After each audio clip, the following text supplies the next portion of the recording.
ఇక ఇవాల్టి నుంచే తెలంగాణ బడ్జెట్ సమావేశాలు ప్రారంభం కాబోతున్నాయి. ఉదయం 11:45 ఉభయ సభలను ఉద్దేశించి గవర్నర్ శివ్ ప్రతాప్ శుక్లా ప్రసంగిస్తారు. అనంతరం బీఏసీ సమావేశాన్ని నిర్వహిస్తారు. సభ ఎన్ని రోజులు నిర్వహించాలి అనే అంశంపై బీఏసీలో నిర్ణయం తీసుకుంటారు. స్పీకర్ అధ్యక్షతన జరిగే ఈ సమావేశానికి అన్ని పార్టీల నుండి సభ్యులు హాజరై ఏ అంశాలను ప్రధాన ఎజెండాగా పెట్టి చర్చిస్తారు. ఇక క్వశ్చన్ అవర్, జీరో అవర్ నిర్వహణపై చర్చించి సభ ఎన్ని రోజులు నడపాలనేది డిసైడ్ చేస్తారు. ఈ సమావేశంలో శాసనసభ, మండలి ఒకే ప్రాంగణంలో పక్కపక్కనే ఉన్న బిల్డింగ్స్ లో జరుగుతూ ఉన్నాయి. ఈ నెల 20న శాసనసభలో, మండలిలో బడ్జెట్ ప్రవేశపెట్టబోతున్నారు.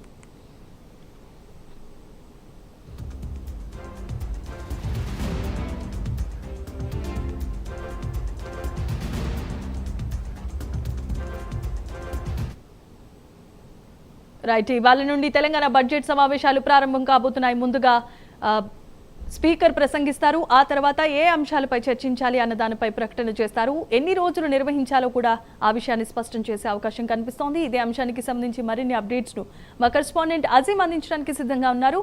అజీం, చెప్పండి.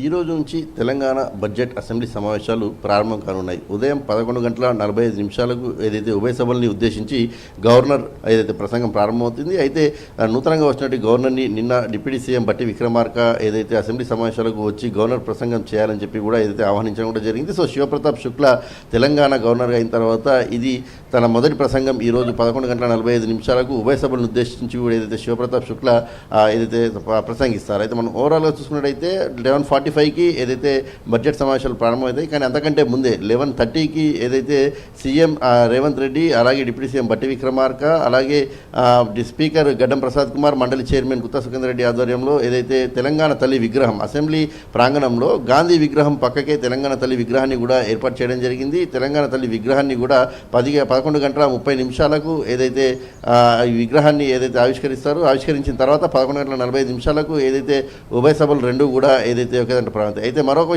అంశం ఏంటంటే ఇంతవరకు తెలంగాణ శాసనసభ, శాసన మండలి వేరువేరుగా ఉండేది. సో ఇప్పుడు తెలంగాణ శాసనసభ ప్రాంగణంలో పక్కన ఉన్నటువంటి పాత అసెంబ్లీ భవనం ఏదైతే ఉందో ఆ భవనాన్ని ఇప్పటికే రెనోవేషన్ చేశారు. మొన్ననే ఇటీవల ఏదైతే సీఎం రేవంత్ రెడ్డి దాన్ని ప్రారంభించడం కూడా జరిగింది. సో ఇక్కడ నుంచి శాసనసభ పక్కన ఉన్నటువంటి బిల్డింగ్, అంటే గతంలో అది ఉమ్మడి ఆంధ్రప్రదేశ్లో ఉన్నప్పుడు అప్పుడు దాంట్లో శాసనసభ సమావేశాలు అందులోనే జరిగేవి. సో అది పాతగా దీన్ని కొత్తగా నిర్మించిన బిల్డింగ్ ఇది. సో ఆ పాత బిల్డింగ్ని రెనోవేషన్ చేసి ఇప్పుడు మండలి సమావేశాలు కూడా అందులోనే నిర్వహిస్తున్నారు. సో ఇక్కడ నుంచి శాసనసభ, శాసన మండలి పక్కపక్క బిల్డింగ్లోనే ఏదైతే నిర్వహించడానికి ప్రభుత్వం సిద్ధమైంది. ఈ రోజు నుంచి ఈ రెండు సభలు కూడా ఏదైతే దీనిలోనే ప్రారంభమవుతాయి. సో ఉదయం 11:45 గవర్నర్ ప్రసంగం మొదలైన తర్వాత సుమారు 45 మినిట్స్ నుంచి 1 అవర్ వరకు గవర్నర్ ప్రసంగం ఉంటుంది. గవర్నర్ ప్రసంగం తర్వాత బీఏసీ సమావేశం ఉంటుంది, బిజినెస్ అకౌంటింగ్ కమిటీ. అంటే బిజినెస్ని ఎన్ని రోజులు రన్ చేయాలి, ఏ అంశాలపై చర్చించాల్సిన అవసరం ఉంది, ప్రధాన ఎజెండా ఏం తీసుకోవాలి అనే అంశంపై స్పీకర్ అధ్యక్షతన ఈ సమావేశం జరుగుతుంది. ఈ సమావేశంలో స్పీకర్తో పాటు శాసనసభ వ్యవహారాల శాఖ మంత్రిగా ఉన్నటువంటి శ్రీధర్ బాబు, డిప్యూటీ సీఎం బట్టి విక్రమార్క, అలాగే ఏదైతే ఇతర పార్టీలకు సంబంధించినటువంటి శాసనసభ పక్ష నేతలు ఎవరైతే ఉన్నారో ఎంఐఎం, బీజేపీ, సిపిఐ, బీఆర్ఎస్ సంబంధించినటువంటి ఇద్దరు సభ్యులు వీరందరూ కూడా హాజరై సభను ఎన్ని రోజులు నిర్వహించాలి, 0 అవర్ ఉంచాలా లేదా, క్వశ్చన్ అవర్ ఉంచాలా లేదా, అలాగే క్వశ్చన్ అవర్ ఉంచితే క్వశ్చన్ అవర్ కొనసాగించినట్టయితే కూడా క్వశ్చన్ అవర్ని ఎంతసేపు కొనసాగించాలి, అంటే సాధారణంగా కూడా 1 అవర్ ఉంటుంది.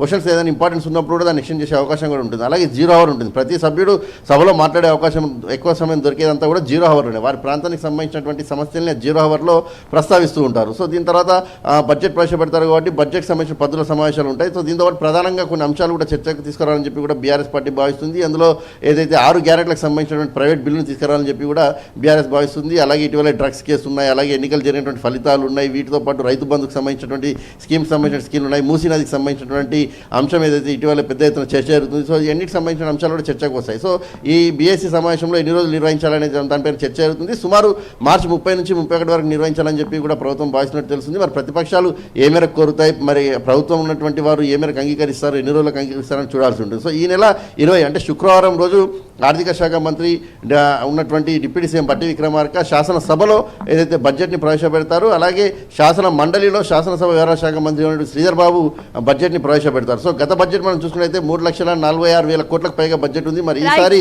దాంతకు మించి కూడా బడ్జెట్ ఉంటుంది. కొంత 10-15% బడ్జెట్ని పెంచి పెట్టాల్సిన యోజనలు కూడా ప్రభుత్వం ఉన్నట్టు కూడా మనకు తెలుస్తుంది. Jemimah, thanks for the updates Azeem.